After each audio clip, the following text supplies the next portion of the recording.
বাড়িতে বাস্তু দোষ আছে বুঝবেন কোন লক্ষণে? আছে কাটানোর সহজ উপায়ও। প্রায়শই বাস্তু ত্রুটির কারণে আমাদের জীবনে বিভিন্ন ধরনের সমস্যা এবং ঝামেলা দেখা দিতে শুরু করে, কিন্তু সেই সমস্যাগুলো দেখে আমরা বুঝতে পারি না এর শিক লুকিয়ে বাড়ির বাস্তুতে। যদি বাস্তুদোষের ফলগুলো সম্পর্কে আগে থেকে জানা থাকে তবে আগেভাগে সতর্ক হওয়া যায়।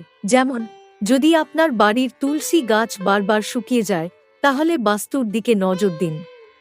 এর ফলে ঘরে নেতিবাচক শক্তি বাড়ে। এটি ইঙ্গিত দেয় যে আপনার বাড়িতে আর্থিক সমস্যা দেখা দিতে চলেছে। ঘরের বারবার কাজ ভাঙাকেও অশুভ বলে মনে করা হয়, যার অর্থ পরিবারের সদস্যদের কারও একটি বড় সংকট দেখা দিতে পারে অথবা একে অন্যের সঙ্গে বিরোধ হতে পারে।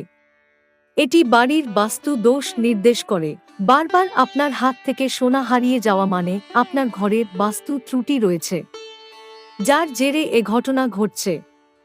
এছাড়া এটি অর্থনৈতিক অবস্থার অবনতিরও ইঙ্গিত দেয়। পরিবারের সদস্যদের বারবার অসুখে পড়াকেও বাস্তু সমস্যার ফল হিসেবে ধরা হয়। একের পর এক সদস্য যদি নানাভাবে অসুস্থ হতে থাকেন তাহলে ধরে নিন বাড়ির বাস্তু ত্রুটি রয়েছে। বাস্তুদোষ কাটাতে আপনার বাড়ির কোণায় সামুদ্রিক লবণের একটি ছোট বাটি রাখুন। এর ফলে বাতাসে ইতিবাচকতা আসে। এটি সমস্ত নেতিবাচক শক্তি শোষণ করবে এবং একটি শান্তিপূর্ণ পরিবেশ তৈরি করে। আপনার বাড়ির প্রবেশদ্বারের দরজার বিপরীতে আয়না রাখবেন না। আপনার বাড়ির ঢোকার রাস্তাতেই টেবিল বা তাকে একটি ফেংশুই পিরামিড রাখুন।